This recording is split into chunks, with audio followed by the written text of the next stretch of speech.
Thank you, Mario, and good morning, everybody. It's wonderful to be back here in Bucharest. I think I probably want to start with a kind of short-term perspective and then a bit of a medium-term look, and then maybe just a quick word on the long-term to pick up on the impact of the recovery and resolution plan.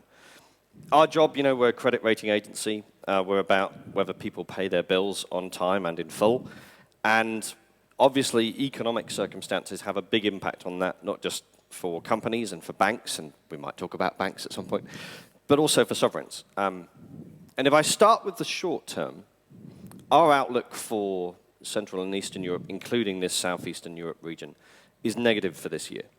I think 2023 is going to be the transition year where we move beyond some of the big shocks that we've seen before, and hopefully some of the impacts that we're seeing start to fade a little bit over time. Now, that does not mean we are forecasting or expecting a sudden end to the war in Ukraine. Unfortunately, we're not experts here. I'm not sure anybody knows how this will end, as Lord Robertson said last night. But unfortunately, it seems to be settling down into, at the very least, a very long, drawn-out conflict, and at the worst, probably at the best, probably a frozen one over time. And we must never lose sight of the fact that while we're sitting here talking about the impact of these things, Ukrainians and Russians are dying on the battlefield.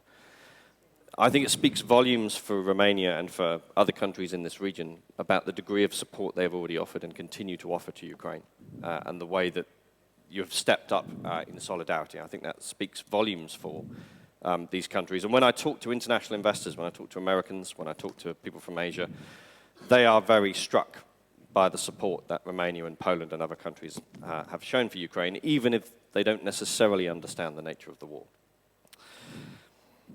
But if we bring it back to the economics, the kind of direct risks we see this year are very much around the energy and security challenges that we've already talked about and we're already hearing about, but also a bit about the potential for some more medium-term risks around social challenges, and in particular, cost of living pressures triggering a shift in expectations from voters and from populations, both about what governments should be doing, but also about what governments are actually achieving.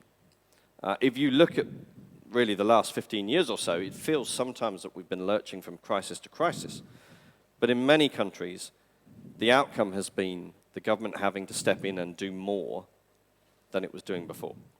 And quite how you balance that over the medium term with an aging population and some of the risks that we see around debt affordability and issues like that I think is going to be the challenge. So in the short term, this is going to be a year of pain. It's going to be a year of grind, but I think there is light at the end of a tunnel. The risk is that it sows some of the seeds for longer-term credit deterioration in the region. Now, while our outlook is negative for the region as a whole, our outlook on Romania's sovereign rating is stable. We see the risks as broadly balanced here. And in part, that speaks to both the resilience of the Romanian economy and its efforts to diversify over a number of years, but also the fact that even if you are having a new strategic geopolitical contest between the US and China, that will create winners and losers, just as everything else does.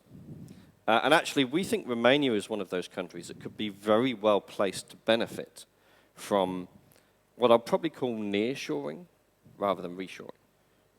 You have a relatively young population by European standards. You have some very good universities and very well-educated people. You have some clusters of excellence already in the digital sphere that we're seeing take off. If you were looking for somewhere to relocate to that offered a bit more security about business operations and a bit more resilience to geopolitical risk, I think this is one of the places that you look at. So we see that as a medium-term opportunity here.